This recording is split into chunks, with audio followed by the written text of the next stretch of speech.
मुझे हैरत यह है मालिक साहब कि आप अच्छे खासे सीनियर जर्नलिस्ट हैं। देखिए पहले तो मालिक मेरा थोड़ा सा प्रोटेस्ट है कि प्रोग्राम शुरू भी पीटीआई से हुआ, उनको आपने कितना टाइम दिया, उसके बाद आपने मोहम्मद साहब से कितनी बात की। मेरी गुजारिश मजाल ये है आप पूरा टाइम ले बोले आप। सेनेटर साहब को पहले तो इनकी मुझे हैरत यह है कि दूसरों पे बात करने से पहले बंदा अपनी तरफ देख तो ले।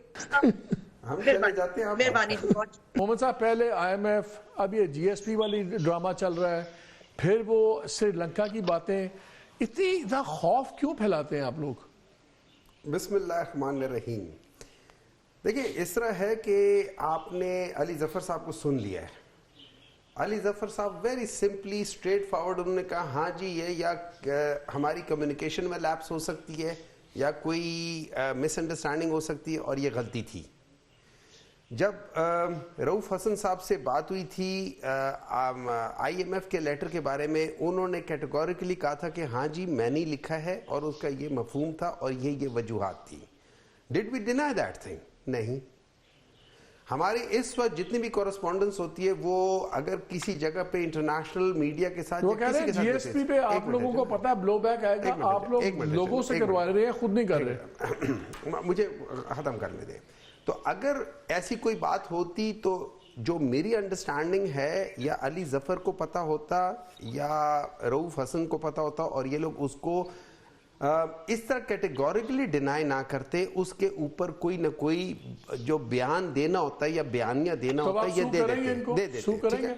देखिए सू तो अपनी जगह है, लेकिन अब जैसे इन लोगों ने बात की है ना कि ये लोग झूठ बोलते हैं और वो अभी रिसेंटली आपने देखा है वो एक खातून है, मरियम अकरम नाम है उनका, जो टिकटॉकर है जिनको सीट मिल गई थी नेशनल असेंबली की ऑन रिजर्व सीट।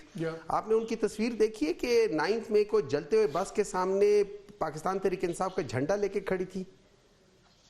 ठीक है, अच्छा try and see it. Okay ठीक है, इनकी पॉलिटिकल पार्टी के मेंबर्स जिनको ये नेशनल असेंबली में एज अ रिजर्व सीट्स पे लेकर आने के लिए तैयार हैं, वो पाकिस्तान तहरीक इंसाफ के वर्कर्स के भेस में पाकिस्तान तहरीक इंसाफ का झंडा पकड़ के 9 मई को जलती हुई बस के सामने खड़े और पिक्चर खींच रहे हैं। वो कह देंगे आर्टिफिशियल इंटेलिजेंस है, डॉक्टर फोटो है, तो आजकल हम क्या करें, किसी फोटो वीडियो को कैसे माने? मैं तो आपको वो बता रहा हूँ जो सामने नजर आ रहा है ना। अच्छा अगर आप उस तस्वीर को देख लें आप बिल्कुल उसके फोरेंसिक कर सकते हैं। I am not a specialist, मैं तो वो बता रहा हूँ जो मैंने देखा है। गलत भी हो सकता है, लेकिन आप कह रहे हैं कि इल्जाम बिल्कुल गलत है, बेबुनियाद है। मेरे लिहाज से बाज लोग ऐसे हैं, उनकी पर्सनालिटी ऐसी है कि उनसे सच एक्सपेक्ट नहीं कर सकते आप।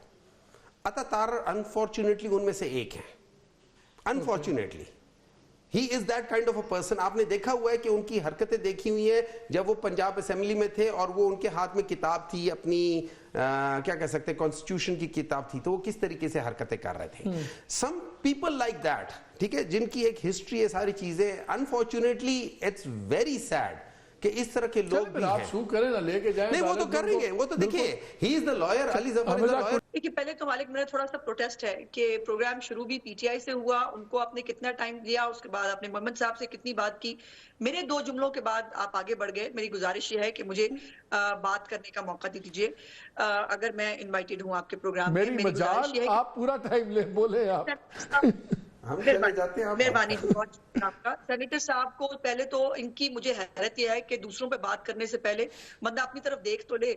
अली जफर साहब ने बाय द वे आपको याद होना चाहिए कि आईएमएफ को लिखे जाने वाले खत की भी उन्होंने मजम्मत की थी। उन्होंने कहा था ये नहीं लिखा जाना चाहिए, बट फिर भी लिखवा दिया गया था।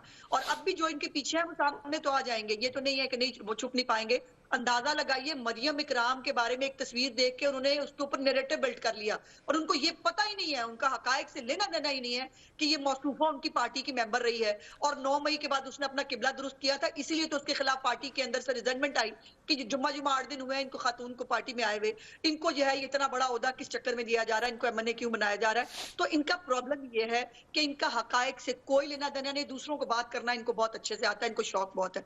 अब मैं जाती हूँ आपके सवाल के ऊपर। मुझे हैरत यह है मालिक साहब कि आप अच्छे खासे सीनियर जर्नलिस्ट हैं, मुझे ये बताइए कि अगर एक आम आदमी के पास जाकर उसके मसाइल अगर सुन रहा है, वजीर आजम है या चीफ मिनिस्टर है, उसमें ऑप्टिक्स और उसमें बुराई और उसमें ये 30 साल पहले की सियासत है, तो क्या करें? अब आप घर बैठ जाएं, अब आप बिल्कुल बेजार हो जाएं, आपको किसी से मिलने का शौक ना हो, आप कमरे के अंदर बंद होकर जो आपको ब्यूरोक्रेसी सुनाए वो आप सुन के उसके ऊपर आंखें बंद करके आप अमल दरामद करें और फिर ये इसको आप अच्छी गवर्नमेंट कहते हैं। गुलजार साहब ऐसी गवर्नमेंट चला रहे थे ना। इमरान खान साहब जो है वो 11 बजे निकले थे रमजान बाजार में और 11 बजे वो कह रहे थे कि चलाओ जो है वो समोसे तलो, चूंकि मैं निकल आया हूँ आज पहली दफा। मेरी गुजारिश ये है कि मेरी लीडरशिप वो चीफ मिनिस्टर हो या प्राइम मिनिस्टर, ये आपको भी पता है जब वजीर आजम या वजीर आला किसी जगह जाती हैं, जो सिक्योरिटी स्वीप होता है और जो सब कुछ होता है, आम आदमी तो बेचारा एक दो टोकन मनी रह जाता है। असल बात तो निजाम ठीक करने की है। आप ही की चीफ मिनिस्टर ने कहा, आप ही की चीफ मिनिस्टर ने कहा कि कोई मैकेनिज्म नहीं है हमारे यहाँ पे महंगाई को कंट्रोल करने का, यानी कि जो आपके हैं असिस्टेंट कमिश्नर, जो प्राइस कंट्रोल कमेटीज हैं, वो एब्सोल्यूट फेलियर हैं। ठीक है ना। अगर निजाम ठीक नहीं है तो उनके बाजार में जाने से तो कुछ नहीं होगा। अगर वो तो फिर वो लोग, वो तो उनको भी पता है, हमें ही पता है कि ये गिरा फरोशी हो रही है और 2 रेट लिस्ट लग रही हैं। बात तो निजाम ठीक करने की है। हम तो इसलिए कह रहे हैं कि ये बजाय इसलिए कि रिसोर्सेज जाया हो, shouldn't they be working on the systems? नहीं, वो she is already working on the system. मेरा ख्याल है कि आप तक शायद खबर नहीं पहुंच सकी, मेरी गलती होगी जो मैं नहीं पहुंचा सकी शायद, कि उन्होंने बाकायदा तौर पर जो एक अलहदा अथॉरिटी या महकमा इवन तक बनाने का हुक्म अपने पहले दिन, जिस दिन उन्होंने ओथ लिया था, पहली मीटिंग उन्होंने अशिया खुर्दोनोश के ऊपर जो उनकी कीमतें हैं उसको कंट्रोल करने के लिए कहा। और उन्होंने, देखिए यही तो बात है, यही तो सिंसियरिटी है कि हम जो है वो फेक नहीं कर रहे हैं कुछ भी ना। उनका कोई प्लान जो है वो कहीं पर विजिट जो है वो प्लान होता है और ना वहां पर हम कोई अपनी मर्जी से एडिटिंग कर सकते हैं ना, हम ये चीजें काट दें, हम निकाल दें। लेकिन एक इंटरेस्टिंग चीज मुझे, मेरे सामने एक नोट पड़ा हुआ है, वो मैं आपसे शेयर करना चाहता हूँ। आजमा, आपसे एक नोट शेयर करना चाहता हूँ। आप बात खत्म कर लें फिर मैं शेयर करता हूँ। जी प्लीज, मैं सिर्फ बात 2 जुमले और ऐड करना चाहती हूँ कि ना तो उनका प्लान कहीं विजिट होता है, वो कहीं प्लान करके नहीं जाती, वो जो है वो अचानक जाती है। और आम आदमी को, पूरी ब्यूरोक्रेसी को ये मैसेज देना कि आम आदमी की राय इंपॉर्टेंट है, जो उसका फीडबैक आ रहा है ना वो एडिट होता है, ना उसको हम कहीं पर छुपाने की कोशिश करते हैं।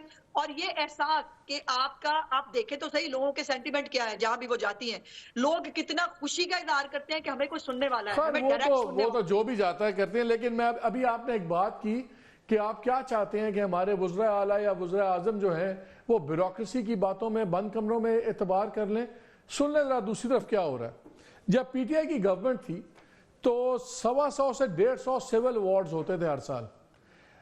मियां शहबाज साहब ने पिछली बारी उसको रेस कर दिया 250 सिविल अवार्ड्स।